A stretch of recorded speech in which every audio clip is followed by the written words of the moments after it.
그 내가 저번에 이제 등불에 그 비유를 해서 빛의 비유를 해서 말씀을 드렸죠, 그죠? 빛이라는 것은 이렇게 이렇게 밝게도 나오지만은 그 안에는 따뜻한 에너지가 꼭 있다라는 얘기예요. 그러니까 밝고 따스함이 동시에 나오는데 어떤 때는 전등불 쪽으로 하면 밝은 쪽을 선택을 많이 했지만 그러나 그건 또 뜨거움도 있거든, 안에 열이 있거든. 또 이제 우리가 그 난방기구를 할 때는 빛을 죽이고 따뜻함을 갖다가 또 이렇게 더 강조되게 했단 말이죠. 그러니까 자비와 지혜라는 것이 이제 필요에 따라서 자비가 강조되어지고 필요에 따라서 지혜가 강조되어지지만은 그거는 두 개가 분리가 안 되는 거다. 좀 더 구체적으로 그 말씀을 드리면 일체 중생을 건지고자 하는 생각, 그게 자비이고, 일체 중생을 건지고자 하는 생각 때문에 중생의 고통을 정확하게 바라보고서 그것을 건질 방법을 정확하게 갖고 있는 것을 지혜라 그런다고요. 그건 두 가지를 갖다 분리시켜 놓고 나면, 자비가 없는 지혜는 지식이고, 또 지혜가 없는 자비는 애착일 뿐이에요. 둘 다가 전혀 독립적으로는 존립이 되지 않아서 손의 양면과 같다. 손등과 손바닥과 같은 것이다. 그래서 이제 부처님법을 우리가 배우는 데는 요걸 가장 정확하게 생각을 해야지. 요것을 정확하게 생각을 안 하면 부처님법에서 벗어난다 그런 얘기예요. 부처님법이 아니다 그런 얘기예요. 그래서 이제 뭐 정해쌍수의 얘기나 또는 자비와 지혜를 쌍수한다, 같이 닦아야 된다라고 하는 얘기예요. 이런 것이 전부 다 그걸 전제로 해서 하는 얘기입니다. 그러니까 만약에 우리가 자비심이 없다면 그 어떤 것을 자비심을 것은 중생의 고통을 내가 끝날 때까지 건지겠다라는 이 대전제가 있지 않고서는 그 어떤 깨달음도 올 수가 없다 그런 얘기예요. 그래서 깨달았다는 사람은 전부 다 사기꾼들이다 그 말이에요. 전부 거짓말이다 그래요. 우리는 또 지혜 없는 자비심이, 그 사람은 참 자비심이 큰데 분별을 할 수가 없어. 그러니까 세상 모든 존재의 이치를 정확하게 판단을 못해. 그러면 그건 애착이고 어두운 길을 가는 사람이에요. 결국은 자기가 착각한 자비심, 아닌 자비심에 결국은 본인이 망가지게 된단 말이죠. 그래서 이 두 가지는 마치 항상 손의 손바닥과 손등과 같은 그 양면과 같은 것이라는 것을 갖다가 알지 못하면 안 된다. 그러나 이제 세속적인 얘기들은 이제 접어놔버려요. 그러니까 뭐 복을 빈다든지 이런 것은 우리가 불법하고는 불법이라는 게 뭐냐면 고통을 없애는 법하고는 아무 연관이 없어 그런 것은. 아무 연관이 없단 말이야. 세속적으로 무슨 뭐 복을 비는 거든지 복을 구한다든지 뭐 이런 것들은 고통을 없애는 것하고는 아무런 연관이 없어요. 그런 것이 없어져야 고통이 사라지는 것인데 그걸 두고서 자꾸 선을 하거나 그걸 두고서 연구를 하거나 그걸 두고서 자꾸 경을 공부를 하면 그건 전부 다 지식에 불과하거나 무지에 불과하거나 또는 애착에 불과하거나 그렇게 돼버려요. 그래서 이제 참선을 하건 그래서 이제 우리가 소성이 문제가 된다라는 것은 소성이 이제 법이 종국에는 아직 부처에 이르지 못하고 문제가 된다라는 것은 자비심의 발로가 없기 때문에 그렇다. 그래서 자비심의 발로가 없고 대전제인 그래서 부처가 되고자 하는 생각이 없기 때문에 안 되는 것이다. 아라한가에 머물고 마는 것이다. 이것을 우리가 항상 깊이 생각을 하셔야 됩니다. 여기서 부처님은 자비심의 중요성에 대해 강조하고 있습니다. 자비심을 근본으로 보리심이 생깁니다. 그러니까 자비심이 없는 보리심이라는 것은 그건 되질 않아요. 그건 전혀 불가능한 일이에요. 그렇기 때문에 우리가 일체 중생의 고통을 깊이 관찰해보고서 그 고통을 건지겠다라는 대전제가 있지 않고 자비심의 발로가 있지 않고 내가 참선해서 승부를 하겠다. 그건 전부 다 거짓말이에요. 어거지거나 거짓말이에요. 되질 않아요.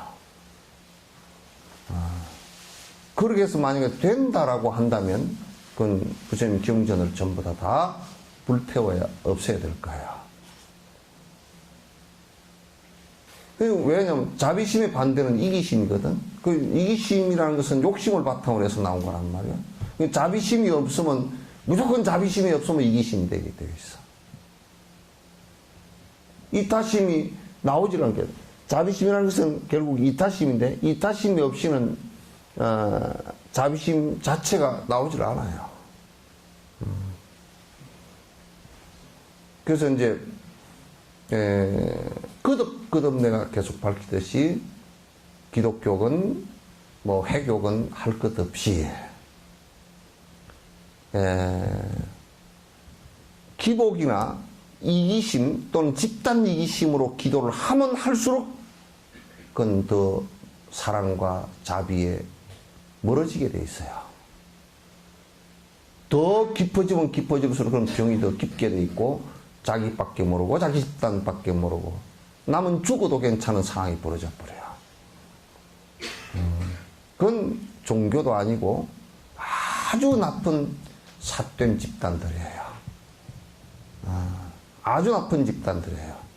종교가 나쁜 집단으로 욕심을 부리기 시작하면 종교가 욕심을 부리기 시작하면 종교를 이용해서 욕심을 부리기 시작하면 제일 못된 욕심 꾸러기가 됩니다.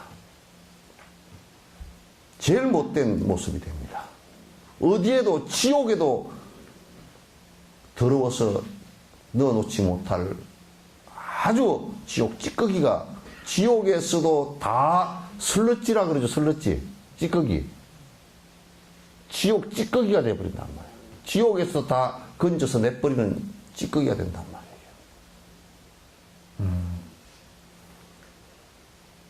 그건 왜냐하면 세속의 욕심은 그래도 살기 위해서 빠둥거리는 욕심이라고 참 우리 뭐라고 아심찮게 봐줄 수 있어도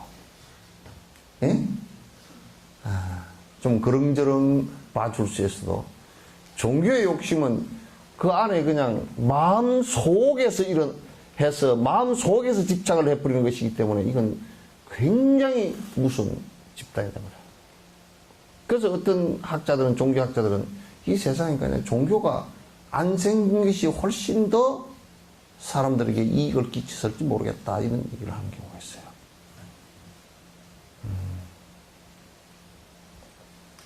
더 세상을 복잡하고 어지럽게 만들어버리는 경우가 많단 말이야. 우리가 참으로 성가에 청정하다, 성가가 청정하게 산다, 욕심 없이 사는 것을 청정하게 사는 것이라 그러거든. 그럼 여기에 모여있는 사람만 여수해서 욕심 없이 중생을 위하는 모습을 갖다가 내기만 한다 그러면 여수시가 싹 바꿔져 버립니다. 그렇게 많은 사람들이 필요 없잖아요. 동굴이 깜깜할 때 전등불 10촉짜리 하나만 켜도, 여러분 되게 깜깜할 때 핸드폰 전등 그거 하나만 켜도 걸어가겠죠, 그죠? 한 10명은 걸어가고. 그거 하나 켜도. 밝음이 없는 것이 아니라 어둠이 있기 때문에 그렇게 되는 거란 말이야. 어둠이 뭐냐면, 이 마음의 어둠이 뭐냐면, 그냥 욕심이라고요. 우리가 살아가는 것이 왜 모든 사람에게 좋은 영향을 끼치지 못하고 하느냐면, 그냥 욕심으로 사니까 그래요. 이타심으로 살면 그냥 밝은 빛이 나오게 돼 있어요. 그냥 밝은 빛이 나오게 돼 있어요. 이게 거듭 강조하지만도 자비심이 일체 중생의 자그마한 고통이라도 내가 들어주겠다라는 생각을 내지 않고서는 보리심 발로가 전혀 안 되고, 그렇게 안 된 상태에서 어떤 수행을 했다고 해서 그게 성취가 될 리가 없어요. 이걸 이제 여러분이 대전제로 하지 않고서는 참 불법의 그 바른 길을 가기가 대단히 어렵다. 안 된다. 그렇게 생각하시면 돼요. 안 된다 생각하시면 돼요. 그래서 항상 본인을 살펴봐야 돼요. 내가 누구를 위하는 생각이 조금이라도 있는가? 그게 본능적으로 안 되게 돼 있어요. 본능적으로. 지 이익이 없으면 꼼짝 안 하게 돼 있어요, 사람이란 거. 동물도 마찬가지고. 지 이익이 있으면 아주, 그거는 막, 꽁지에다 불을 붙이고 쫓아 달아난다고요. 내가 이제 그런 얘기를 자주 하죠. 욕심을 여러분 버리시오라고 얘기를 하고 그 방법을 얘기하고 그렇게 살아야 바로 사는 길이라고 얘기하는데, 거기에 법문 들으러 여수에서 만약 1000명만 모이는 상황이 있다 그러면 여수시가 다 정화가 될 겁니다. 여기까지는 욕심을 부리는데 전부 다 자석에 철까지 달아붙듯이 착착 욕심 부리는 뭐가 있다 그러면, 내 욕심을 자극하는, 내 이기심을 자극하는 뭐가 있다 그러면 정신없이 왔다 갔다 쫓아 철까지, 자석에 철까지 붙듯이 그렇게 하지만은, 욕심을 버리시오라는 얘기는 받아들이기도 힘들고, 받아들여서 내가 그렇게 되기라는 것은 더더욱 어려운 거예요, 사실. 또 조금 그렇게 하려는 사람은 온통 상을 내서 그렇게 흐는 척하고 난리를 친다고요. 수준들이 그러니까 엄청 낮단 말이에요,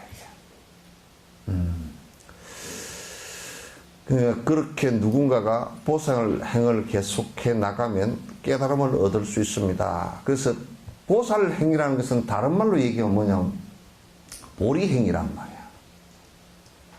깨어있는 행을 계속하면 결국에 종구에는 어두운 그림자가 다 사라지겠죠, 그죠?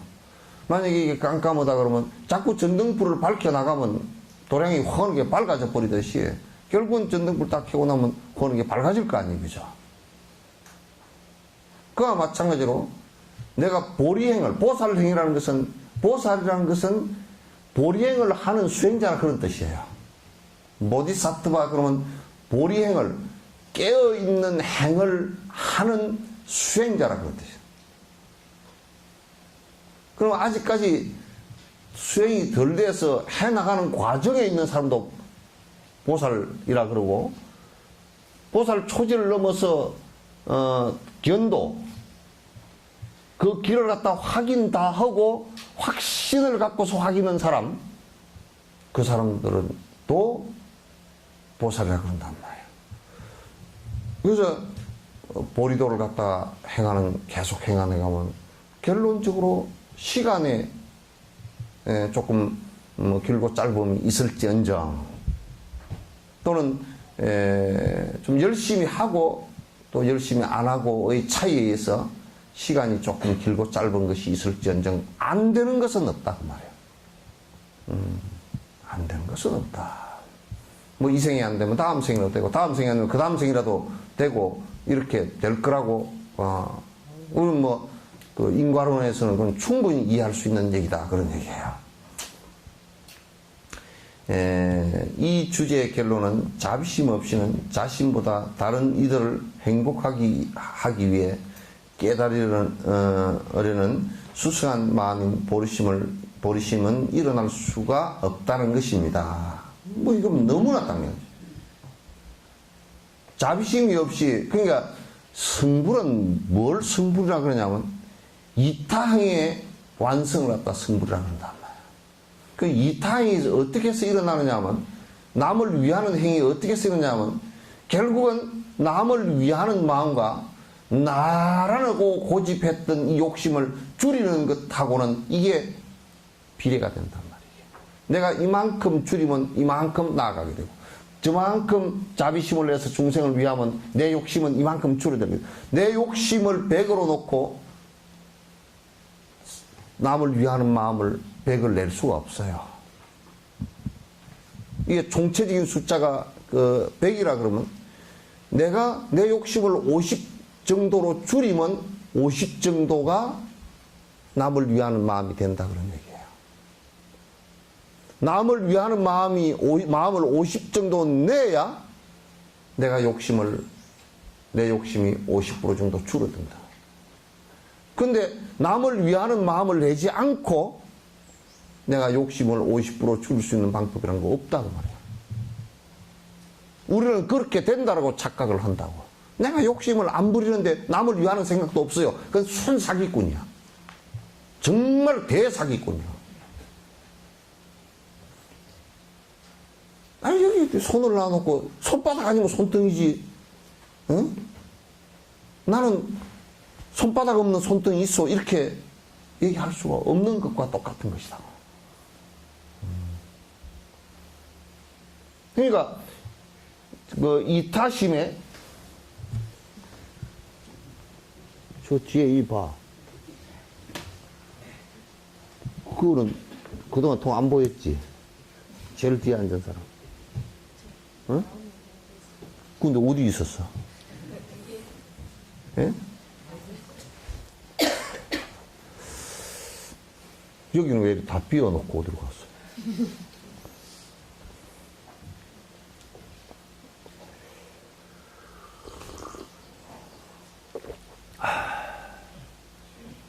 우리가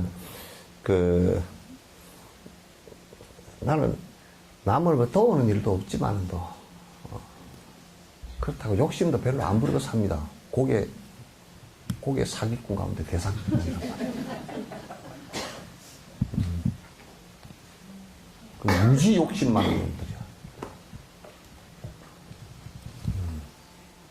그러니까 남을 도우고자 하는 생각이 30이면 이기심이 70이 되고, 딱 보태면 100이 돼야 돼요. 어쨌든 간에.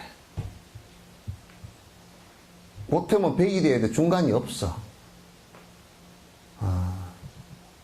내가 남을 위하는 마음이 55쯤 나왔다 그러면 이기심이 45쯤 되는 거야. 이거는 무효투표가 없다니까.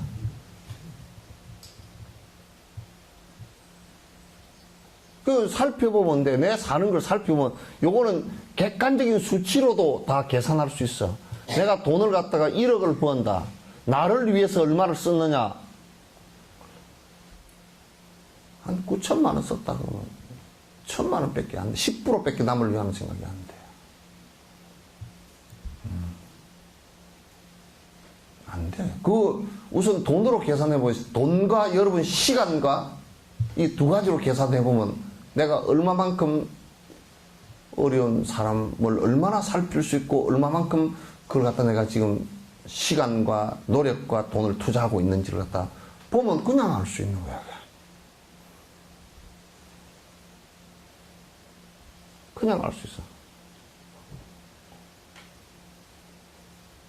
그러니까 수사따 같은 사람은 돈을 몽땅 벌어가지고 몽땅 부처님 절지는데 몽땅 다 그 원력이 부처님을 모셔오는 그 원력도 있었지만은 또 모셔와서 거기에 수많은 수행자들이 그 나라에 계시게 되고 거기서 25년 동안 설법을 하셨는데 그 설법 하시는 것을 수없는 사람이 듣고 그 절이 유지가 된 것이 가만 보니까 기원 후 13세기까지 기원정사가 있었으니까 13세기, 14세기까지 있었으니까 약 한 2000년 가까이를 갖다가 아니 기원 전에 600년 전에 부처님 그 절 세운 거 아니에요, 그죠?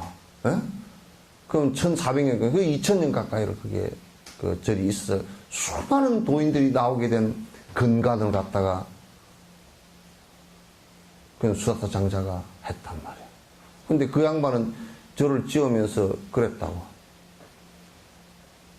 자기 재산 집까지 팔아가 싹 다 집어넣고 모자라가지고 친구한테 또 그 협조를 구하고 친구 두 사람한테 협조 구하고 그렇게 했단 말이에요. 근데 이제 그분이 그 다음 생에 부처님께서 수기를 했고 그 다음 생에 아랑가를 바로 얻으리라 그렇게 이제 했단 말이에요. 그 전력을 항상 다 하는 것이 굉장히 중요해요. 그래서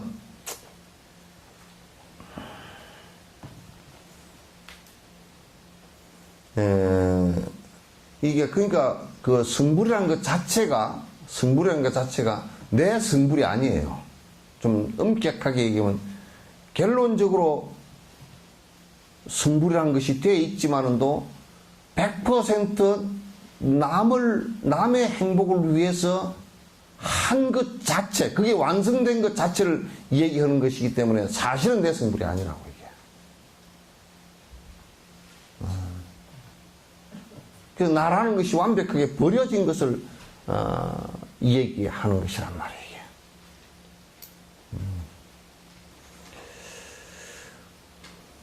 이타심이 없이는 육바라밀 같은 대승보살행을 수행하는 것은 불가능합니다. 그러니까 이타심 없이 보시행을 어떻게 할 것이며 이타심이 없이 이기심을 가지면 계율을 못 지켜요. 계율의 핵심은 이타심이 있어요. 인욕행도 남을 위하는 이타심이 없으면 못하고요. 정진행도 중생을 위하겠다라는 이 마음이 없으면 못하고 사마타 수행을 하더라도 결국 깨침을 통해서 중생에게 이익되게 하겠다, 이 길을 보여주겠다라는 것이 전제가 되지 않고서는 되질 않아요. 그러니까 중생을 위하겠다는 생각이 없으면, 자비심이 없으면 육바라밀 수행을 한다는 것은 전부 다 허구에 불과한 것이다. 안 된다 그런 얘기예요. 네. 전에 누가 저는 속가의 아버님이 그런 얘기를 하셨던 것 같아요. 그때 아마 당신은 사명스님이라 그렇게 얘기했는데 아마 그거는 아닌 것 같고 조선시대 때 어떤 스님인데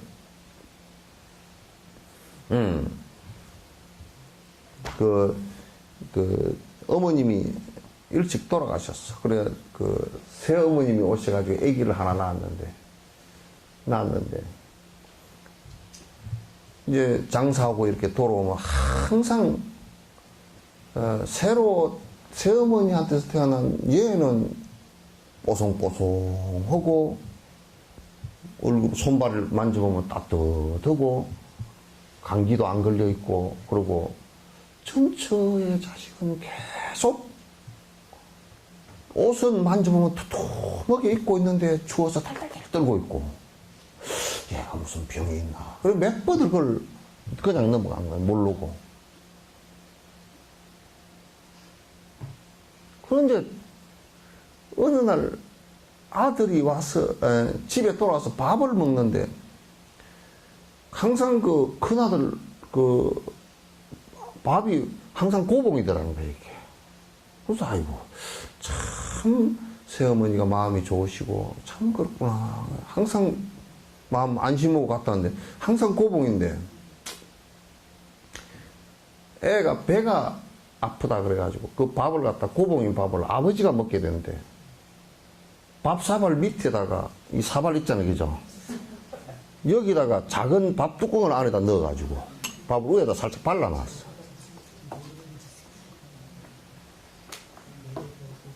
살짝 발라놨어. 그러니까 밥 2숟갈만 떠버리면 없는 거야. 자기 아버지가 왔을 때도 그렇게 하니까 아버지가 없을 때는 어떻게 했겠느냐. 그죠? 그래 이제 의심이 탁 일어가지고 얘 옷이 속옷이 두툼한데 왜 이렇게 추워서 발발 떨고 있나 하고 속옷을 보니까 지 아들한테는 속옷을 해서 입혔고 그 아들한테는 갈대꽃 있죠. 억새불꽃 있죠, 그죠? 그거는 아무리 넣어놔도 두투먹이면 아직 하나도 안 따뜻하거든. 요거는 바람에 날아가라고 그 자연적으로 그렇게 된 거라서 하나 그 두툼하지 오히려 차 여름 옷이야 이게. 그 이제 아버지가 아들을 불렀어. 나이가 이제 한 뭐 12살 때인데 너 왜 진작 얘기하지 그렇게 말을 안 했느냐. 그러니까 아들이 하는 얘기가 아버지 어머니가 행복하게 사시면 됐지. 저는 희생을 당해도 괜찮습니다. 내 동생이 행복하게 살면서 전 좋습니다. 그 길로 그냥 아버지와 아들이 같이 출가를 같이 해버렸어. 자비심이 없이는 아들을 못 키워요. 똑같이 키우는 것 같아도 이 마음이 안에서 자비심이 발동을 해야 돼요.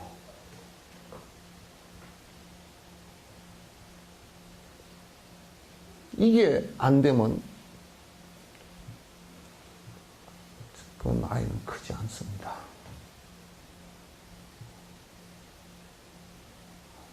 공산주의 지금 이북 있죠, 그죠?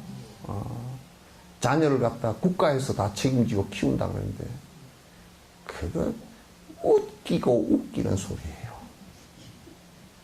전체주의라는 것은 자식을 그렇게 키워서 그걸 갖다가 그 국가에 지금도 그 애들을 갖다 국가에 혼납하는 거라. 사실 그러니까 그 국가에서 교육시켜 놨으니까 국가에서 마음대로 데려다 쓰니까 그러니까 직업 선택의 자유도 없고 그래서 그 기품조 같은 거 만들어 놔도 국가 보위부에서 뽑아다가 기품조 만들어 놔도 개인은 내 자식임에도 불구하고 내 자식으로 생각을 못 하는 거야.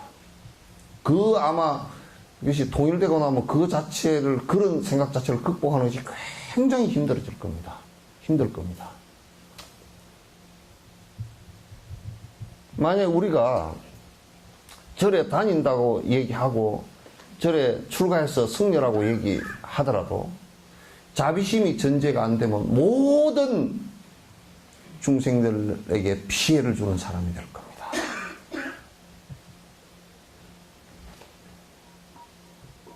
그렇게 되면 불법이 아니에요. 그냥 기득권을 위한 이익 집단에 불과한 것이지.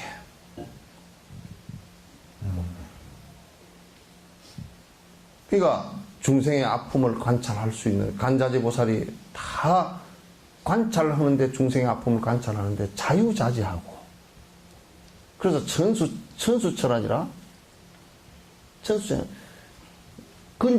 살펴볼 수 있는 눈이 천이고 천이라는 것은 많다는 거죠. 건질 수 있는 손이 그런 방법이 수없이 많고 한 가지가 아니고 그건 자비심을 전제로 하지 않고서는 나오질 않는 것이다. 내가 한 번 더 내 되풀이 한 번 더 할게요. 내가 충격받은 얘기를 하나 할게요. 다 우리가 갔으니까. 석굴암에 올라갈 때 나는 얼마나 충격을 받았는지 몰라. 이 불교는 다시는 이거는 하지 말아야 되겠다. 내가 그날 저녁에 잠을 한 잠도 못 잤어. 저래 와서. 거기에 밑에 차가 한 50대 정도 석굴암 그 대놓고 우리도 한 차 4대 5대 갔어요. 그때. 쭉 올라가는데 내 앞에 쭉 그 석굴암 이렇게 올라가다 보면 비탈이 좀 커버진데, 쓱 돌았으니까 어떤 뚱뚱한 여자 하나가 그냥 쓰러져가지고 뒹구르고 있고 거품을 내몰고 있는데, 벌써 내가 그 넘어지는 사람을 못 봤으니까 저 밑에 있을 때, 밑에서 올라올 때 앞에서 넘어진 거예요. 그 천지를 해서 넘어진 거예요. 우째 천지를 해서 넘어진 사람을, 거기 같이 간 사람도 있을 거고, 창원뿐인데 같이 간 사람도 있을 거고, 우리 신도도 있을 건데, 아무도 어떻게 조치를 안 취해주고 119 부를 생각도 안 하고 다 에이구 재수 없어라 그러고 다 피어올라.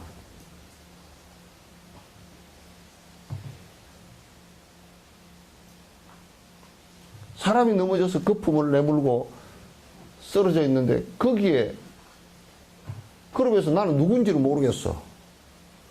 내가 이제 올라가서 보니까 이게 뭐 큰일 났더라고. 나는 그 천지를 하는 걸 몇 번 봤기 때문에, 아, 이게 위험한 게 어떤 게 이제 알고, 넘어지면서 잘못 넘어지면 머리를 다칠 수도 있고, 또 그 다음에 거품을 내물고 이렇게 하다 혀를 깨물어 버릴 수도 있고, 이제 안에 기도가 확보가 안 되면 이제 또 침에 의해서 침이 불불 나오니까, 침에서 침이 기도로 넘어가면 질식사할 수도 있고, 그래서 얼른 내가 워낙 이 뭐 약을 먹으니까 그러니까 뚱뚱해가지고 뭐 어떻게 해보려니까 꼼짝도 안 해. 그러니까 이제 얼른 급해가지고 내 무릎, 그냥 내가 앉아가지고 무릎에 앉혀서 옆으로 돌려서 이제 요런, 내가 그때 손수건을 갖고 있는 손수건을 입에다 물려서 침을 옆으로 이제 기도 확보를 해주고, 이제 침을 옆으로 흘리게끔 옆으로 누워서 이제 그렇게 해줬어. 그리고 내가 땅바닥에 주지 않는 꼴이 됐지, 이제. 그 애도 그냥 그 뚱뚱한 몸으로 올라가다 땀이 축축 흘러가지고 한 바퀴, 몇 바퀴 뒹구르 뿌려 놓으니까 막 온몸이 흙투성이가 되고 이제 그랬다. 근데 이제 내가 그렇게 하고 깨어날 때 그저 앉아있을 수밖에 없잖아요. 그랬더니 아마 우리 석천사 보살일 거야. 턱 내 어깨를 주면, 스님, 재수없게 갑시다 할라. 누가 그랬는지 몰라. 이제 한 2, 3분 있으니까 이제 깨어나면서 얼마나 그게 부끄럽고 힘들 거예요. 그래서 그냥 내 얼굴을 보지도 못하고 그냥 막 이렇게 해서, 그래서 내가 이제 손잡고 어떻게 계단을 끼워서 이렇게 옆에 이제 올라가는데, 물도랑이 이렇게 내려가는 그 바위 돌루에 이제 앉혀서 이렇게 이제 먼지를 털어도 땀에다 그 뒹구르 뿌려요. 이 땀에 범벅이 돼가 먼지도 털어지지도 않고, 그 뭐 얼굴 이런데 뭐든 거는 그냥 이 수건 가지고 대충 닦아주고, 이제 그래도 석굴암이 요만큼 있으니까 올라가서 세수라도 하고 먼지라도 좀 이렇게 옷 털어내고 가자니까, 올라가자니까. 그래서 내 손을 잡고서 이제 올라갔다고. 그 사이에 우리 뭐 신도들이랑 한 뭐 밑에 차 온 사람들 이제 올라가기도 하고 내려오기도 하고 계속 그렇게 했잖아요. 그러면 전부 다 가면서 아이고 이러고만 가.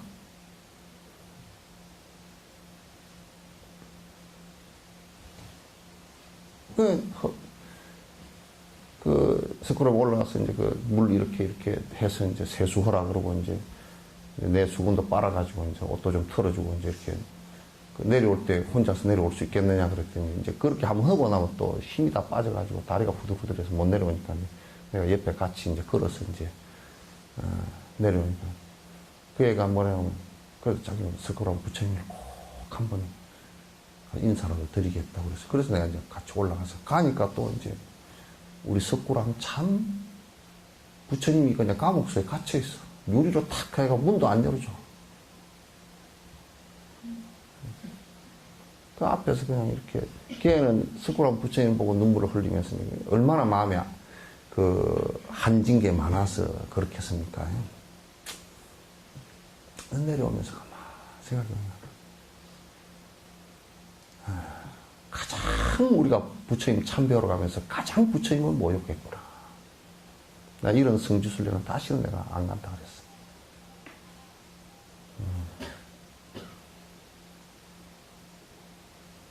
거기에 무슨 불법이 있고, 이게 우리가 이런 얘기가 똑같습니다. 조주 스님 보고 누가 와가지고, 스님 요즘 경기가 어떻습니까? 그러니까, 이 사람아 배고프면 밥 먹고, 잠오면 자네. 아이, 그런데 아파서 넘어져 있는 사람을 보고서 간혹할 줄 모른다 그러면, 아파 쓰러져 있는 사람, 땅바닥에 뒹굴고 있는 사람을 보고 간혹할 줄 모르고, 나는 석굴암 부처님 참배하러 가는데 여자가 길바닥에서 뒹구니까 재수 없다 그러고 올라가면 거기에 무슨 부처님 법이 있으며 무슨 자비가 있으며 뭐가 있겠냐.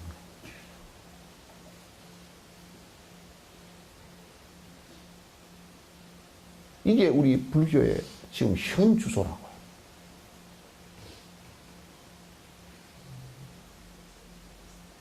여러분이나 내나 본능적으로 우리가 사는 것은 얼마든지 살 수가 있습니다. 본능적인 것은. 그냥 맛있는 거 뭐 챙겨서 먹고 더 맛있는 거 찾아다니고 그렇게 할 수 있습니다. 맛있는 걸 먹을 때 그걸 음식을 제대로 얻어먹지 못해서 라면 하나를 가지고 겨우 한 끼 때우고, 부잣집 애들은 간식으로 라면 먹는 것을 굉장히 즐기면서 먹지만 얘는 배가 고파서 억지로 먹어야 되는 라면이라는 것은요, 여러분도 경험했을 거예요. 배고플 때 맨날 꽁보리밥만 줘가지고 나는 꽁보리밥만 보면 지금도 이빨이 갈린다 그런 사람도 있을 거 아니에요. 자비심이라는 것은요, 이게 중생을 위하겠다는 마음이 발로가 안 되면 불법이고 뭐가 아무것도 안 된다니까. 그냥 안 돼. 이건 실대가 하나도 없어.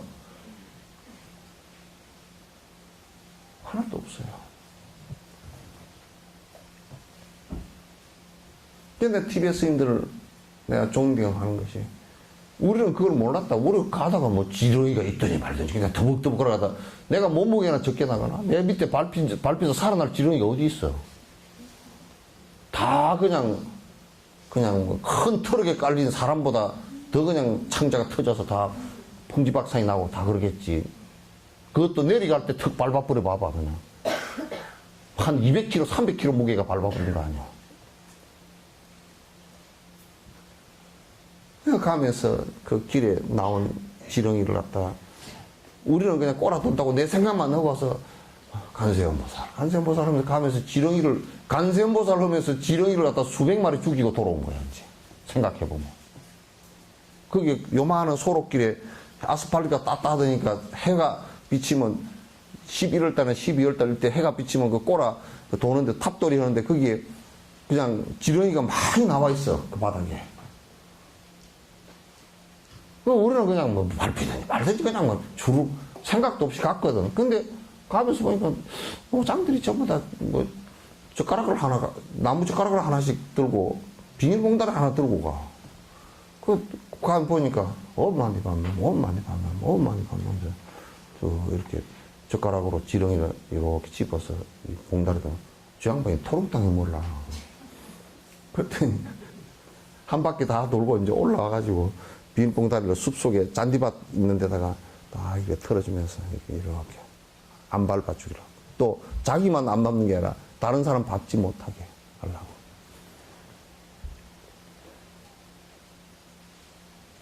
그런 정신이기 때문에 수행을 하는 겁니다. 그게 수행이에요. 그게 수행이에요.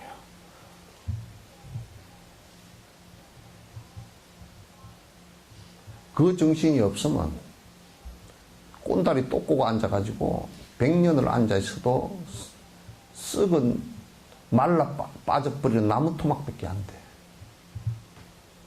냉정해지고 생각은 칼끝처럼 돼버린다.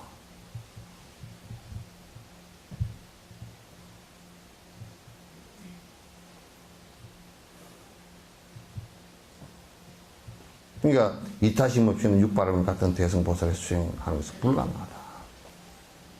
왜냐하면 육바람이를 행 그게 이타심이에요. 그 자체가. 그래서 이제 우리가 법문도 이타심이 없이 법문을 하면 지 자랑만 해. 왜? 지가 잘났다고 해야 그게 이기심 아니요? 욕심이고. 지 자랑만 잔뜩 해.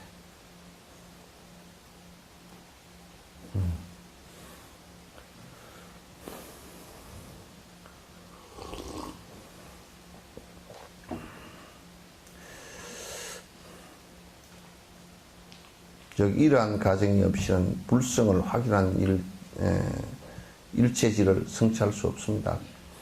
요 자비심이 없이 그리고 자비심으로 육바라밀을 수행해서 이렇게 해야 부처와 같은 성질이 똑같은 성품이 나한테 있다는 걸 확인하고 나도 그렇게 돼간단 말이죠. 그렇지 않고서는 그걸 이루어질 수가 없습니다. 그래서 자비심이 그렇게 중요한 것입니다. 대비심을 모두 섭수하신 불세존들은 자리를 원만하게 모두 이루셨어도 끝내 유정세계 안에 머무시며 이게 뭐냐 보살들이란 말이에요. 그러니까 우리가 이제 그 부처님, 스가모니 부처님이나 또는 연등 부처님이나 그냥 우리가 한국에서 견성했다는 사람이 아이고 그냥 산중에 들어갔으면 이제 종적도 없이 감췄다는 건 사기꾼이란 말이야. 부처님께서 대대로 그런 적이 없어. 그런 적이 없어. 꼭 그거는 뭐와 같으냐면 어머니가 자식을 낳아놓고 도망가 버려가지고 나타나지 않는 것과 똑같은 꼬라지. 그걸 어머니라 그러기는 어렵잖아.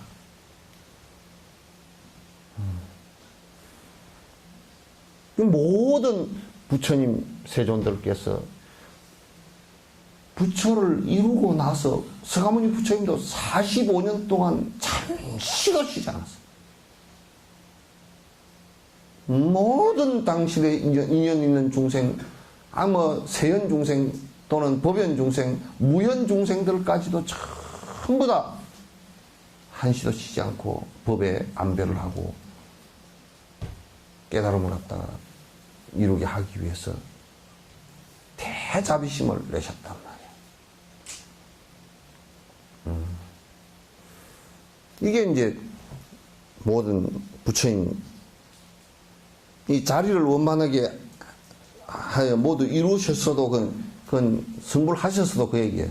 하셨어도 끝내 유정세계 안에 머무시며 끝내 모든 중생을 위하는 행을 하셨지 나는 이뤘으니까 이제 끝났다 하고 그냥 그 생에 35세 나는 이제 끝났구나 하고 그냥 당신 혼자서 머무지 않았다 하는 얘기예요.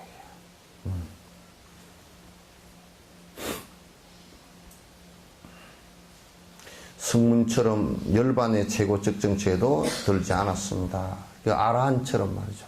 아라한처럼 그냥 열반 그 번뇌 사라진 경계에 그냥 가만히 머물러 버리지 않았단 말이야.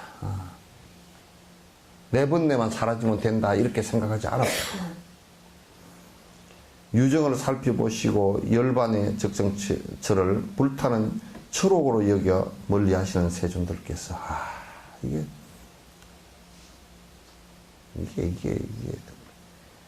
요 얘기 한마디로 다 끝난 얘기야.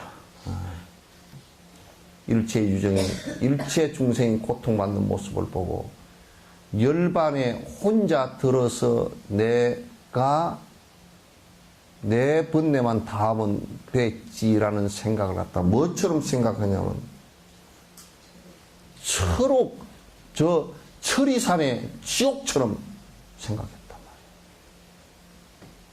말이에요. 우리는 이제 이건 뭐 꼭 비유할 수 없죠. 비유할 것은 아니지만은 또 이해 돕기 위해서 내가 낳은 자식이 죽게 됐다든지 그러면 그냥 지 죽더니 말지 나는 그냥 안 죽으려고 피하는 어머니는 없잖아요.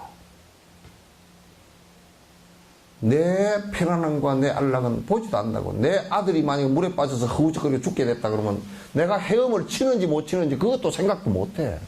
그냥 뛰어들어서 같이 죽더라도 같이 죽겠다고 뛰어든 것도 아니야. 미처 그런 생각을 할 여가가 없어. 내 편안함과 내가 살아야 되겠다 이 생각을 못 한다니까. 어머니는 그렇단 말이야. 자기가 수영을 못 하는지도 모르고 뛰어든다고. 대자비라는 것은 일체 중생의 유정들이 고통을 받고 있는 모습을 보면 당신이 당신 번뇌가 다 하는 이것 자체를 갖다가 다 해서 내가 이제 번뇌가 다 했으니 나는 이제 끝났구나 이 생각을 하는 것 자체를 갖다 철천지 원수로 생각한다니까.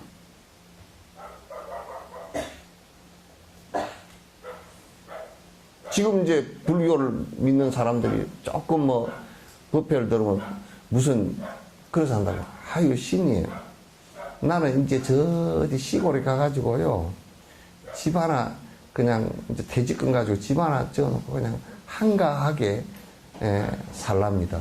개떡 같은 소리고. 사카리도 안 드는 개떡 같은 소리도 하고.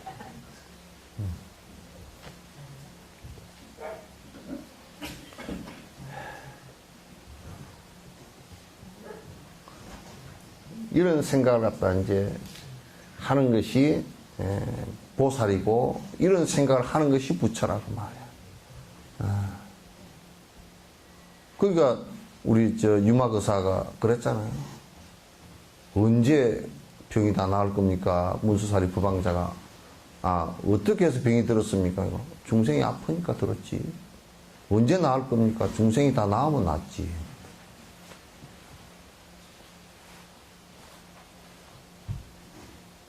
거기에 뭔 사족을 달 필요가 있겠는가? 사족을 달 필요가 없잖아요.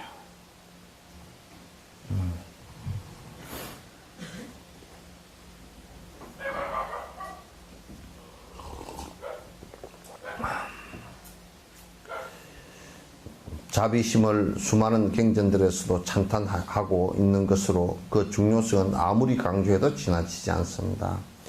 월칭보살 짠드라 기르티는 깨달음의 길에서 시작 단계나 중간 단계 그리고 마지막 단계 할 것 없이 가장 핵심적인 것은 자비심. 그러니까 처음 시작 중간에 수행하는 단계 열애를 이루었어도 다 끝난 단계에서도 오로지 자비심이 관통되어지는 핵심이다. 그런 얘기예요. 관통되어지는 핵심이다. 자비심은 모든 중생들이 고통을 당하는 것을 보고 내가 최선을 다해서 그 고통을 갖다가 풀어주려고 노력하는 것이고 심지어는 그와 내가 둘이 아니니까 내가 그 고통을 내가 받는 것과 똑같이 생각하고 내 발등에 불이 떨어졌을 때 내가 발을 갖다 털어서 얼른 불을 끌려고 하듯이 다른 중생이 고통스러워할 때 그걸 갖다가 얼른 꺼주기 위해서 발부동을 치고 노력을 하는 것을 자비심이라 그런다.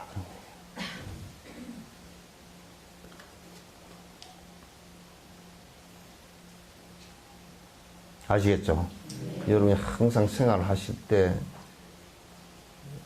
상대를 바라보고서 말을 할 때는 그냥 내 습관적인 이기적인 생각으로 불쑥불쑥 내미는 말인지 상대를 조금이라도 이해하고 하는 얘기인지를 관찰하기 전에는 입을 열지 말라고. 그 도끼 있는 말만 줄줄이 나오니까.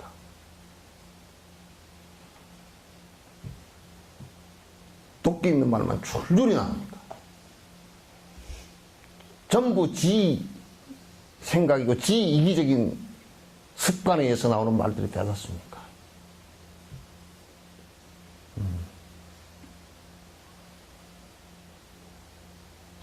우리가 교도소에 들어가 있는 사람들도 죄 지은 것은 나쁘지만 못 나무랍니다. 자세히 들여다놓고 보면. 왜냐하면 그 원칙이 대원칙이 이 세상 사람들은 불행해지려고 사는 사람은 한 사람도 없고 도둑질 자체가 나쁘다는 것을 근원적으로 알아요. 애들 때도 압니다. 왜? 어릴 때도 도둑질을 한 아이는 혈압이 푹 올라가 버려요. 남에게 물건을 하나 보시어 내는 혈압이 안 올라가도요. 어릴 때도 모르는 것 같아도 물건을 훔친 애는 왜 봐보시오. 훔치고 왜 도망을 가겠어요. 그죠? 잘 못하는 거 알기 때문에 도망간단 말이야. 근데 그걸 애들이 왜 하려고 하겠는지 생각해 보라고.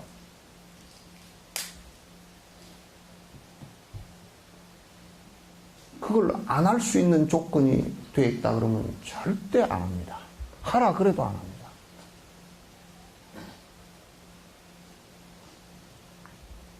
내가 순천교도소에서 어떤 사람한테 상담했는데 전과 6범이에요. 어째 자꾸 그러냐 그랬더니 처음에 뭘 훔쳤냐. 부모가 없고 길거리에서 너무 배가 고파서 가게에 빵이 이렇게 쫙 있는데 아무 생각이 없이 저거 하나를 먹어야 살겠다. 그 하나를 탁 집어들고 도망을 쳤는데 해필이면 그 집 아들내미가 자기보다 더 빠른 놈이 하나가 잡혔다는 거야. 그 얼마나 두드러 맞았는지. 두드러 맞고서 그 이제 두드러 맞고서 배는 고프지. 이게 어디 얻어먹을 데는 없지. 그러니까 하다가 이제는 숨어가고 있다가 이제 깨가 하나 더 생긴 거야. 숨어가 있다가 주인이 뭐 동계산하고 뭐 안에 물건 가지러 간 사이에 막 확 훔쳐가지고 도망가. 그래가지고 이제 여러 번 훔쳐먹다가 이제 걸려가지고 교도소 가고 이제 뭐 아예 도둑놈이니까. 근데 그 아이도 먹을 것을 우리가 나누어 줬다 그러면 도둑질 안 합니다. 도둑의 방조는 돈 있는 사람들이 우리가 맛있게 먹으면서 그들과 나누려는 생각이 없는 데서부터 시작된 거야.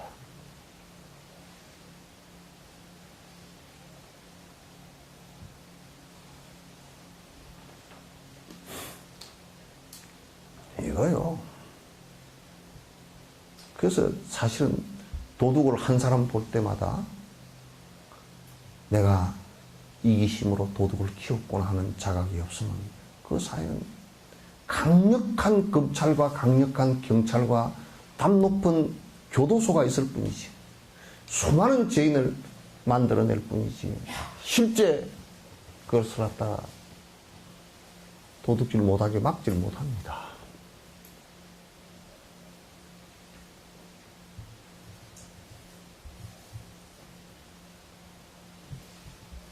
그래서 이제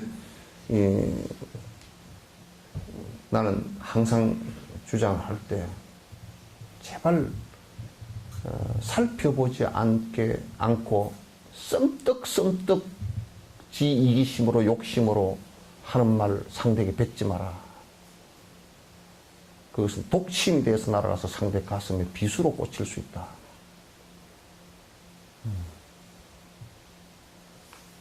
입을 다물고 깊이 관찰해 볼 수 있는 힘을 자꾸 키워야 됩니다.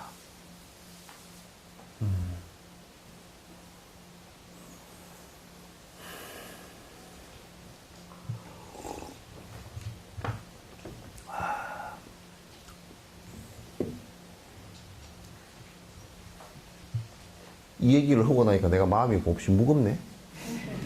에? 마음이 몹시 무거워.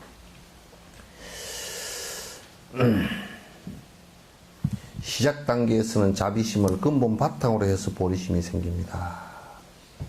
자비심을 밑바탕으로 하지 않으면 일체 중생의 고통을 관찰해서 저걸 다 건지겠다 그러니까 내가 그러면 이를테면 내가 사업을 해서 돈을 몽창 벌어가 우리나라 그냥 굶어 죽는 사람 한 사람도 없게 만들겠다. 내가 조순실을 이제 뭐 그 세속에 사는 사람 가운데 나는 여러 사람이 훌륭한 사람이 많겠지만은도 내가 존경하는 한 부분이 있어요.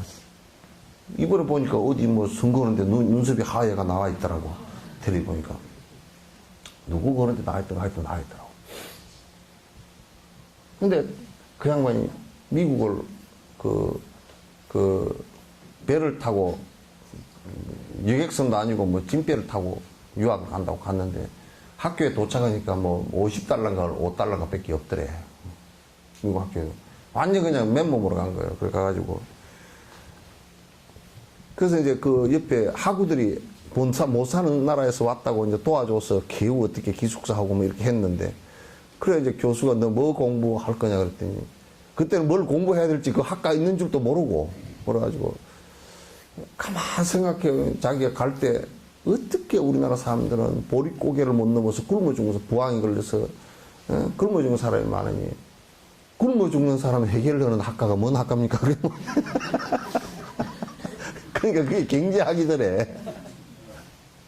그러니까 경제학을 했다는 거야. 그 양반이 우리나라의 경제 이론을 갖다가, 서양 경제 이론을 갖다가 소개하고 그런 거 했다고. 그 이제 저번에 인터뷰, 옛날에 그 인터뷰하는데, 아, 그래, 맞아. 저 생각이 있어도 그래도 우리 보릿고개를 넘기게 해주는 동기를 저런 사람들이 만들었구나. 그 가끔 가서 나는 보리밥 먹을 때 조수지 생각합니다.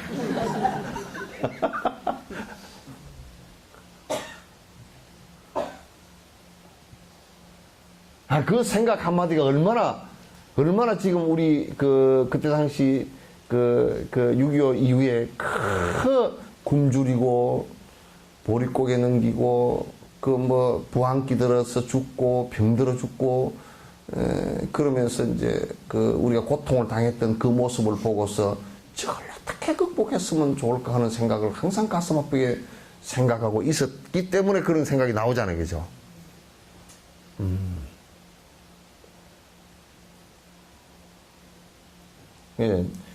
이제 누가 그러더라고. 세계 불교도 대회를 왜 했느냐고. 여기 나가는구나. 중계가 되지. 내가 말을 순화를 시켜서 얘기할게.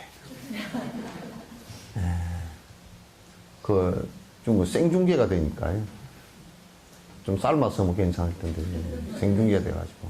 근데 이제 왜 하냐. 기실은 내가 생각은 여수에 우리 부자들이 많이 와서 여수 사람한테 좀 이익됐으면 좋겠다. 그 생각 때문에 한 거거든. 처음 시작은. 뭐, 그 다음에 불교가 뭐 어쩌고저쩌고, 그건 이제 뒤에 얘기고. 그거 아니었으면 안 하지. 내가 여수에서 빡빡 해야 된다고, 서울에서 해야 된다고 막 그렇게 우기고 막, 왜 그걸 갖다 한국에다 유치하느냐, 왜 또 뭐 서울에서 여수촌에서 하느냐, WFB 대회를 하는데 한 번도 요렇게 시골에 선 적이 없대요. 전부 다 태국, 방콕, 스리랑카, 콜롬보, 네팔, 까트만두, 다 이런 데서, 수도에서 전부 다 했어. 나는 여수에서 해야 된다고 팍팍 우겼지, 그냥 무조건 해야 된다고, 핑계 좋지, 해양, 엑스포를 하니까 해야 된다고, 이제, 보라고 세계 엑스포를 하는데 왜 코딱지만한 그 대회를 갖다가 왜 여수에서 못 하느냐고 내가 그냥 빡빡 우겼지. 그 여수에서 안 하면 나는 해야 될 이유가 별로 없더라고. 그게 한 80% 이유가 됐거든.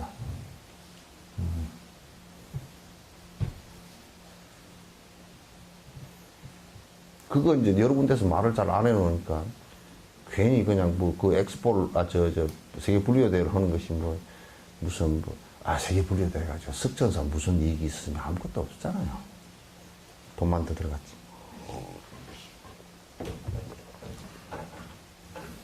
그리고 내 공부하는데도 도움도 안 됐고.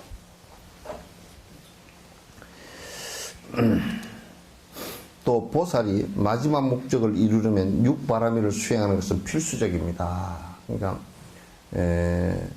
자비심을 냈다. 그러면 이제 그 자비심을 확대시키는 방법이 육바라밀이고 사무량심이고 사습법이란 말이야. 그걸 확대시키는 방법이야. 그게 이루어져야 자비심과 보리심이 점점 확대가 되어지는 것이지.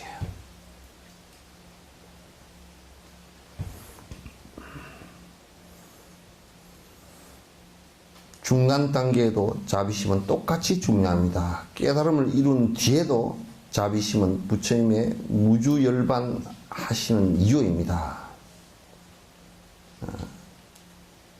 이제 여기에서 부처님이 무주열반하시는 이유입니다. 이건 무주열반이 아니에요. 대반열반인데 사실은 이제 이렇게 번역된 것 같아요.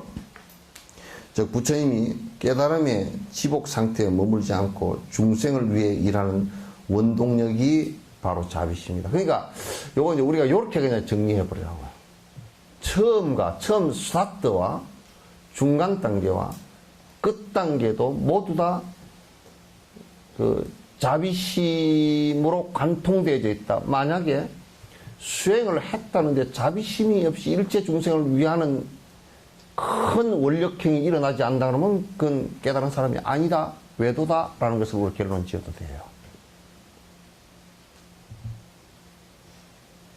중생을 위하는 생각이 없이 뭐 산중에 들어가서 뭐 어디 처박혔다 죽었다, 지온채 뭐 살다 죽었다, 대도인인데 뭐 어디 잘 숨어서 뭐 이름도 없이 살았다고 그렇게 하는 것은 그냥 사기꾼이다, 그렇게 하시면 돼요. 그 우리가 판단할 수 있는 가치 기준에 판단할 수 있는 가치 기준에 가장 중요한 것이 처음과 끝과 중간이 전부 다 일체 중생을 위하는 자비심으로 점철되어 있어야 된다. 그렇지 않고서는 전부 다 외도들이다. 그렇지 않고서는 어떻게 나의 욕심을 갖다 줄일 수 있어요? 안 된다. 자비심은 부처님께서 무주열반 하시는 동기이며 자신의 목적을 성취하였음을 보여주는 법신과 남들 위한 목적을 성취하였음을 보여주는 색신을 완성한 결과입니다. 그러니까 법신을 이루었다는 것은 깨달음을 이루었다는 뜻이죠. 그 다음에 여기에 뭐라고 해놨습니까? 색신을 이루었다는 것은 화신을 이루었다는 뜻이죠. 화신 가운데 보신이 같이 들어있는 거죠. 이 보신은 공덕신이죠. 그죠? 그 몸을 나타내는데 당신이 오랜 생을 닦아서 육바람일 행해서 행한 그 내용들이 몸으로 나타난단 말이에요. 이게. 그걸 보신이라고 한다. 공덕에서 나타나는 몸이다. 그래서 부처님은 자비의 힘으로 이 허공계가 닿을 때까지 중생들의 이익을 위해서 헌신합니다.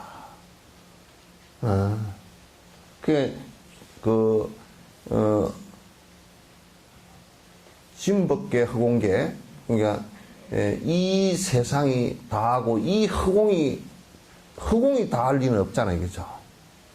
허공이 다할 때까지, 그러니까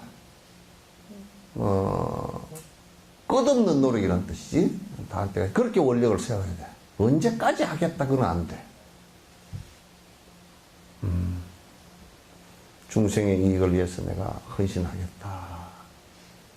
이 생각을 크게 갖는 것이다. 이것은 마지막 목적을 이루고 나서도 보리심의 중요성이 여전히 남아있다는 것을 의미합니다. 그러니까 이제 우리는 그러잖아요. 나는 이제 부자가 됐네. 그러므로 나는 돈을 팍팍 써도 되네. 그거 안 되는 거예요. 그러면 내가 그따 뒤에다 줄을 달지. 곧 망하리라.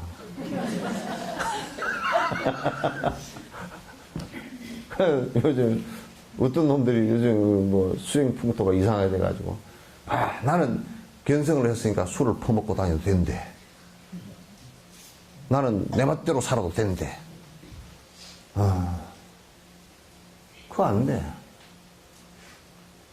그러니까 내가 보리심을 다 이루고 자비심을 다 이루었다고 하더라도 그 끝에서 이게 전부 다 행으로, 마음으로 전부 다 자비심의 모습이 드러나야 된단 말이에요. 그렇지 않은 건 잘못된 거다. 이제 내가 끝났으니까 안 하면 된다.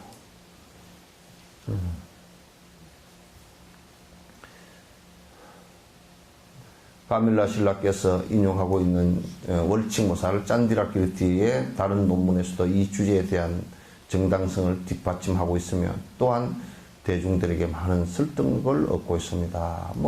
월칙보살이라는 분이 대단한 분이었어요. 이 어른이 까밀라 신라 이 말씀뿐만 아니라 월칭보살 이런 분들이 그 논에서 이렇게 강조를 하셨다. 이건 부처의 말씀과 똑같은 얘기다. 일반적으로 불교의 전통에서는 어떤 특정한 철학적 견해가 경전의 근의 자체만으로 증명되는 것은 아닙니다. 그러니까 어떤 수행 방법이나 이런 것이 요 경전이 부처님께서 하신 말씀이다. 그래가지고 그게 그냥 부처님께서 하신 말씀이니까 절대적이다. 이렇게 얘기할 수는 없단 말이야. 부처님께서도 12부경을 얘기할 때 전부 다 얘기한 목적들이 달라. 얘기한 목적들이 다 다르기 때문에 그렇다면 사실 개인 각자가 철학적 견해에 대한 믿음과 신뢰를 가지려면 기본적으로 논리와 이성에 의지해야 된다. 이게 이제 불교의 특징이에요. 이게 인명 논리를 얘기하는 겁니다. 논리에 맞아야 된다. 예를 들면 우리가 인명 논리라는 것은 간단하게 말해서 콩을 심었으니까 인명 논리에 맞지 않는 것을 얘기하면 이렇게 한다면 콩을 심었는데 팥이 나서 무를 수확했다. 이렇게 말할 수 있어요? 예? 그러므로 무하고 팥은 같다. 이 말이 돼요? 그럼 우리는 생각해보자. 이 말 안 되는 줄 알죠? 네. 말도 소도 개도 안 되죠? 네. 그럼 뭐냐면 우리가 내가 복을 짓지 않았는데 인색했다만 복을 짓지 않았는데 돈을 많이 벌어서 부자가 됐다? 가능해요? 가능해야 안 해? 근데 복을 비는 것은 무슨 뜻이지? 예? 그게 가능해요, 안 해요?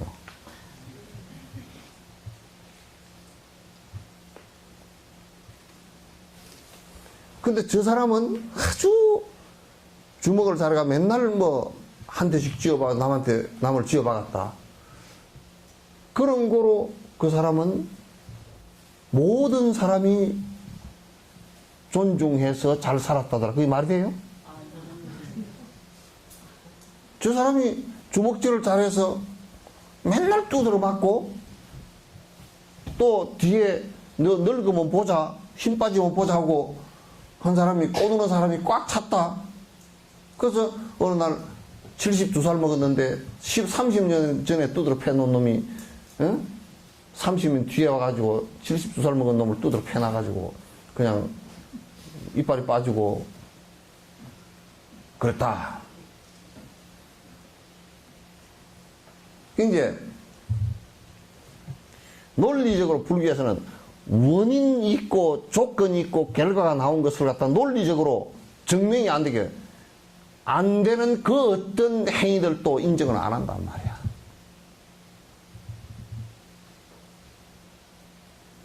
그래서 이제 뭔 얘기냐면 내가 짓지 않은 그 어떤 인과도 나는 받지 않는다. 따라서 내가 선행을 하지 않았다 그러면 그 어떤 행복의 인과도 받을 수 없고 내가 악행을 저질렀다 그러면 그 어떤 지은 악행의 인과를 갖다 내가 피할 방법이 없는 거야.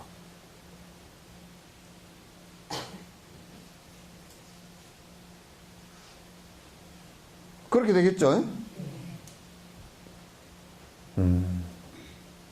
그래서 꼭 이성적인 판단과 논리에 의거를 해야 돼요. 그게 안 되면 불법은 아니에요. 그러니까 승부를 하는 것도 그냥 막연하게 이래도 승불이 되고 저래도 승불이 되고 그런 거 없어요. 승불의 원인을 그게 가져야 되고 승불의 조건을 만들어줘야 되고 그래서 승불의 결과가 나오는 거야.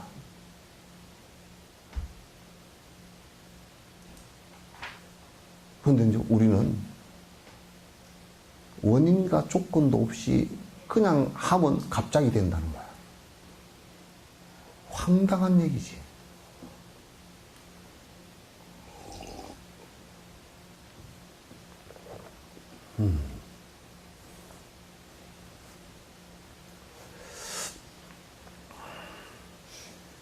지식의 대상들은 폭넓게 분명히 드러난 현상과 부분적으로 감춰진 현상, 그리고 완전히 감춰진 현상으로 분류할 수 있습니다.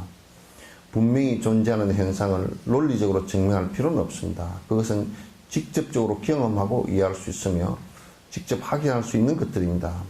부분적으로 감춰진 현상은 직접 경험으로 확인할 수 없기 때문에 논리적인 적용이 필요합니다. 이때 분석의 대상은 경험을 바탕으로 하는 추론에 의해 인식할 수 있습니다. 추론은 또한 인식이라는 목적을 이루기 위해서는 여러 단계의 논리적, 즉 논법이 필요합니다. 이 입문 단계에 있는 사람은 완전히 감춰진 현상을 과학적 논리나 합리적 추론만으로 이해할 수 없습니다. 이러한 현상은 우리의 경험으로도 증명하기가 곤란합니다. 바로 이런 경우 믿을 만한 경전에 의지하는 것입니다. 이거 아주 중요한 얘기예요. 우리가 이제 완전히 드러나 있는 현상은 우리가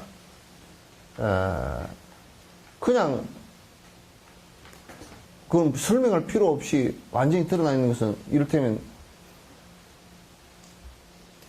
이영자 보살님은 할머니가 됐다. 그거 다 알죠? 예? 예? 그럼 몇 살이요? 72이요? 예? 3살이요? 그러니까 왜 할머니가 됐느냐? 아니 나이도 있지만 손주가 할머니 그랬기 때문에. 그거는 알아. 그거는 얘기 안 해도 알겠죠? 그 완전히 드러나는. 그런데 이제 이를테면 머리가 검은 것이 완전히 드러난 거예요? 안 드러난 거예요? 머리가 검정색 머리다 그러면 맞아요? 사탕 넣고 말하지 말고 뭐. 머리가 검정색이다 맞아요? 예? 아니 뭐 흰머리 그런 거 놔두고 하여튼 검게 보이는 것은 검정색이 맞아요?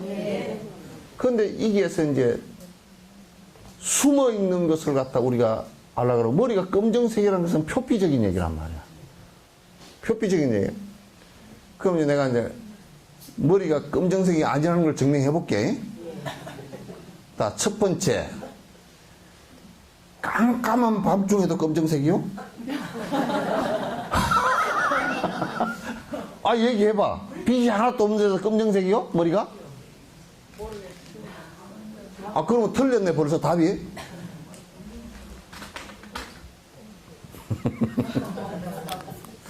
일 더하기 1이 얼마요? 2죠? 그러면 3이라 그러면 맞아요, 안 맞아요? 1이라 그러면 맞아요, 안 맞아요? 안 맞죠? 그와 같이 여러분들께서 지금 머리를 검정색이라 그랬는데 답이 2개, 3개가 나올 수 없죠? 여러분은 검정색이라고 답을 했어요. 근데 깜깜한 밤중에 보니까 무슨 색이에요? 모른다. 근데 답이 2개가 나와버렸어. 맞아, 안 맞아요? 예? 지금 이 검정색이라고 하는 게 맞아, 안 맞아요, 벌써? 답이 2개가 나올 수 있어요?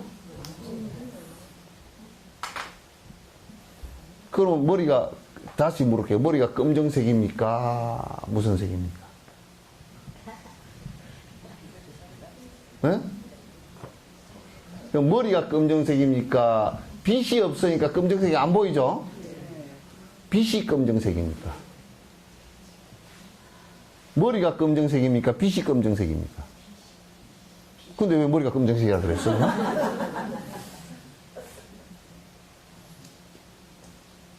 그러면 머리가 검정색이라는 것은 이 머리 속에 머리 자체가 검정색이 아니고 빛이 비추어졌을 때 다른 빛깔은 전부 다 흡수해버리고 검정색만 반사를 한 거란 말이야.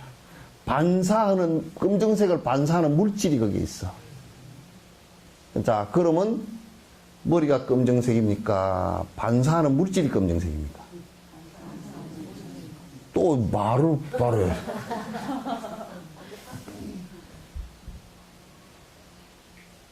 요것은 우리가 실제 보는 것하고 그 안에 그 사실적으로 존재하는 방식이 다르다라는 것을 알 수가 있어요. 그죠? 그죠? 그러니까 머리가 검정색이 아니고 검정색을 반사하는, 빛이 비쳤을 때 검정색을 반사하는 물질이 거기에 있다. 라는 것은 우리가 일단은 우리 눈으로는 확인이 안 되지만도 추론으로 가능하죠. 그죠? 예?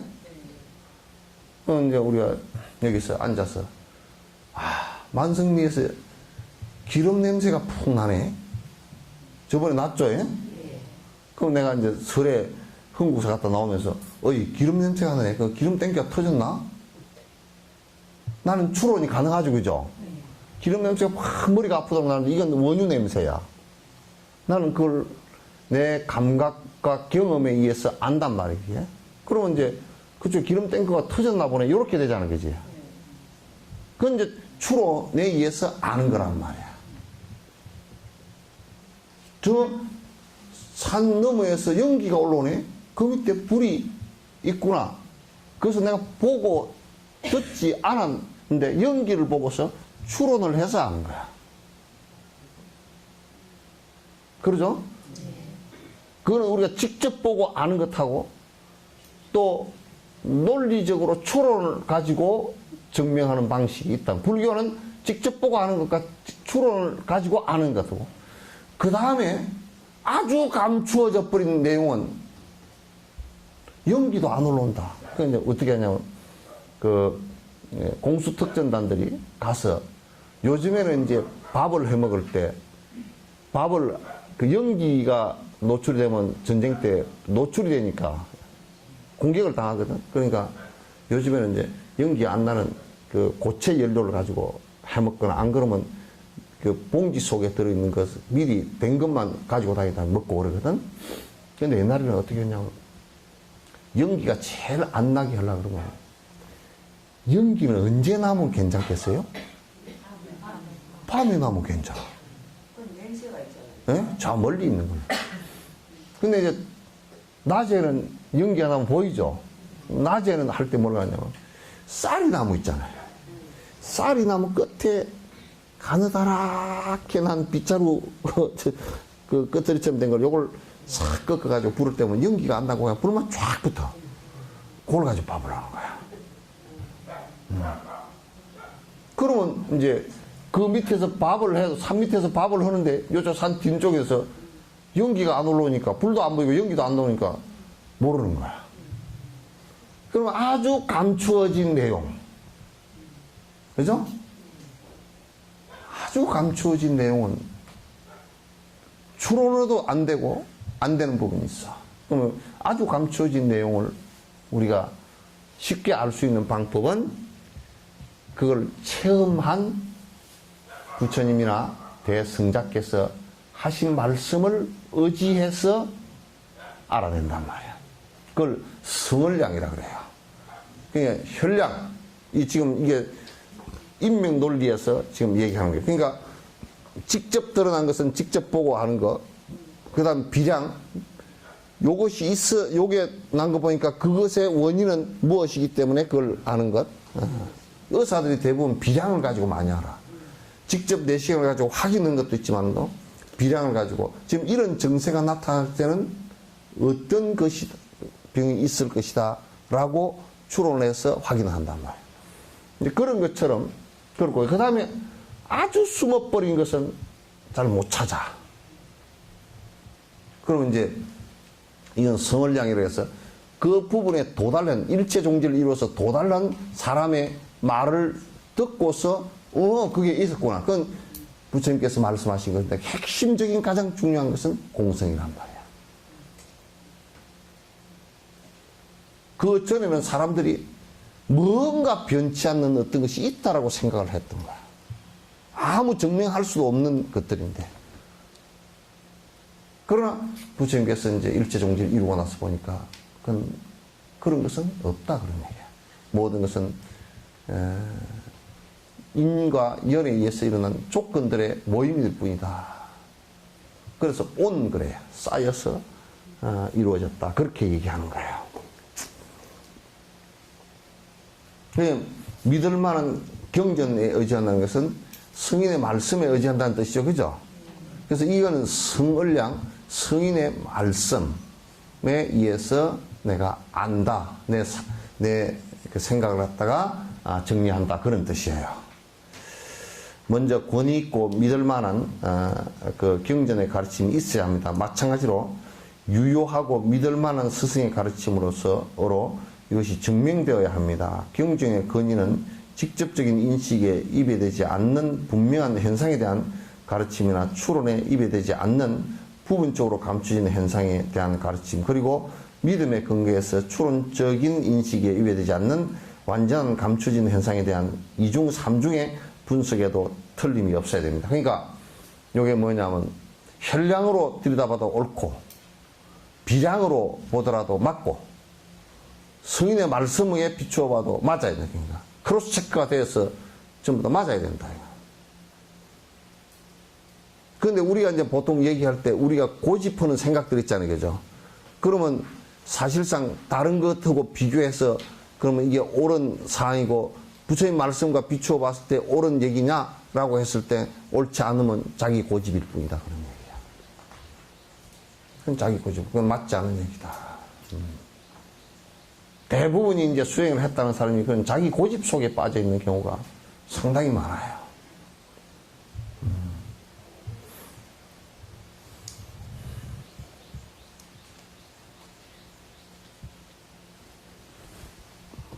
옛날에 12시 12분이거든? 12 사태가 일어났거든.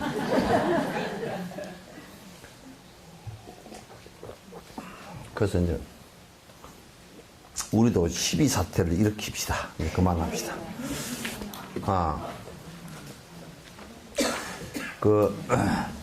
내가 그 초팔 얘기를 내충수님 오신다는 얘기 안 드렸죠? 예? 예? 예? 어저께 이제 초하루 날 얘기했는데, 그 내충수님께서 그 불란스 가시는 거고 그쪽 기도 일정은 늦추고 불란스 가시는 거 취소하고 일로 오신다고 그랬어요. 그래서 이제 초파일 날 잠깐만요. 초파일 날 그 이제 전야제는 좀 억지 춘향이 있어서 쉬도록 하고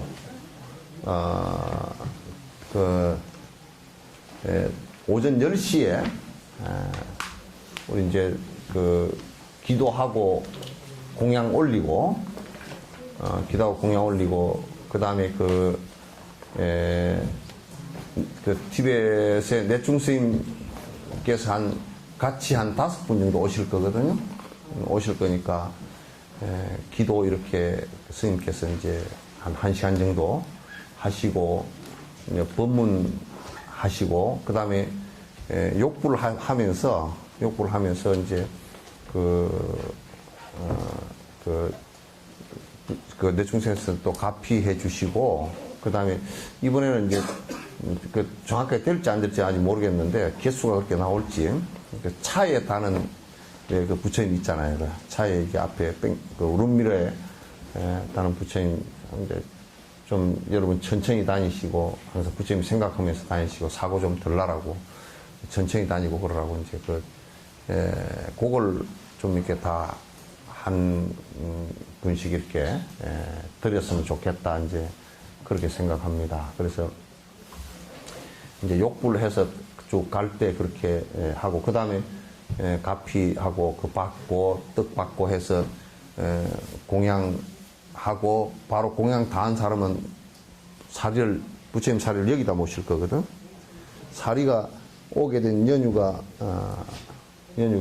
중국에서 부처님 지골사리 요 앞마디, 요 마디. 지골사리를 갖다가 모시게 된 연유를 내가 간단하게 말씀드리면, 전에 여기에 기공사 이봉의 보살 사시다 가셨죠. 그래서 그분의 스승은 기공한다고, 기공했던 장경보라고 하는 선생은 그것을 잡아서 죽이려고 그러니까 이제 미국으로 도망가서 갔는데 미국에서 그냥 교통사고를 위장해서 살해를 해버렸어요. 기공 능력이 대단한데 이제 그분도 양생익지공이 중국에서 그 제자가 수십만이 넘었거든요. 이제 그렇게 이제 됐는데 이분은 다른 데로 얼른 피신을 가가지고 이제 안 잡히고 그렇게 이제 또 그 중국은 재밌대. 호적 세탁을 해보면 이성에서 저성에서 가면 몰라. 어쨌든 간에 이제 그렇게 해서 어떤 분을 아픈 분을 치료를 하게 됐는데 이제 낫게 됐는데 그분이 중국에 이름을 밝힐 수 없는 실력자야. 밝히면 문제가 되는 실력자야.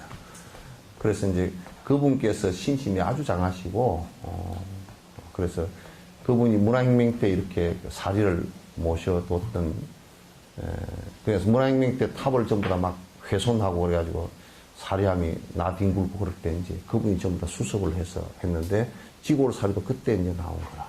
이게 자기네들이 그 말을 못 한대 지금 공산당이 원죄가 있기 때문에. 그래서 이제 딱 그냥 이 구설처럼 된 게 아니고요. 그냥 요 부처님 손가락 마디 뼈예요. 그래서 그 지골 사리를 봉안하고 이제 이렇게 사리 칭견 부표를 갖다 공양 드시고 이렇게 쭉 돌면서 이제 여기 모셔서 이렇게 돌아와서 이제 이렇게 칭견하도록 그렇게 이제 할 생각입니다. 그래서 그렇게 하고 이제 한 4시쯤 넘어서 이제 우리 애기들 사생대한 시상식 하고 그래서 올해는 이제 그렇게 전부 다 진행을 하랍니다. 하고 이제 그래서 그 오후에 그렇게 하는 것은 뭐 그날 전부 다 촛발 다 각자 절에 소속된 절에 가니까 다른 데 다니는 사람들도 사리 그럼 이틀 살 징계는 안 하고 그날 하루만 할 생각이에요.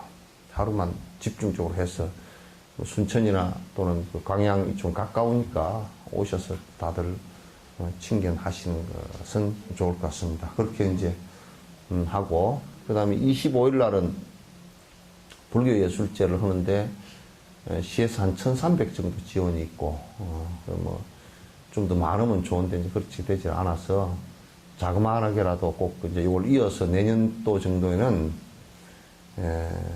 좀 불교예술제를 키워서 이쪽 지역에 좀 불교 예술을 통해서 저변을 갖다 이렇게 좀 확대시키는 그 노력들을 해야 될 것 같습니다. 그래서 올해는 작더라도 이렇게 좀 할 생각이에요. 그래서 25일 날 그날이 무슨 요일인가? 응?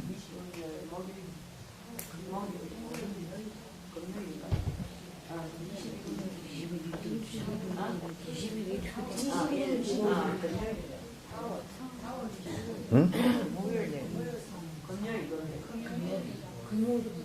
금요일이에요. 그래서 그날 저녁 7시에 이제 뭐 가수들도 오고 또 이제 불교 무용하는 사람들도 오고 그래 와서 이제 저거들 히트곡도 한 곡씩 부르고 또 가요 가운데 불교 가요 한 곡씩 하고 또 찬불가를 한 2곡씩 좀 하라 그랬어. 우리 찬불가 이제 좀 듣게 그렇게 하고 이제 오페라 아니 성악 가수들도 오고 이제 그렇게 해서 우리가 이제 한 1시간 반 정도 그렇게 이제 시민회관에서 이제 할 생각입니다.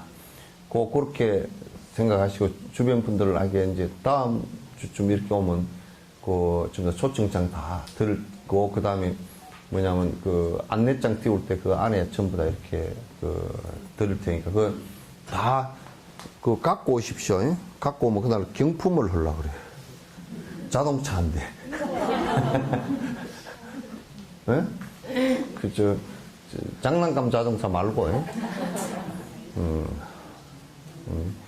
그래서 어쨌든 그때 전부 다 나와서 또 우리가 썰렁하지 않게끔 그렇게 좀 해주시면 고맙겠습니다.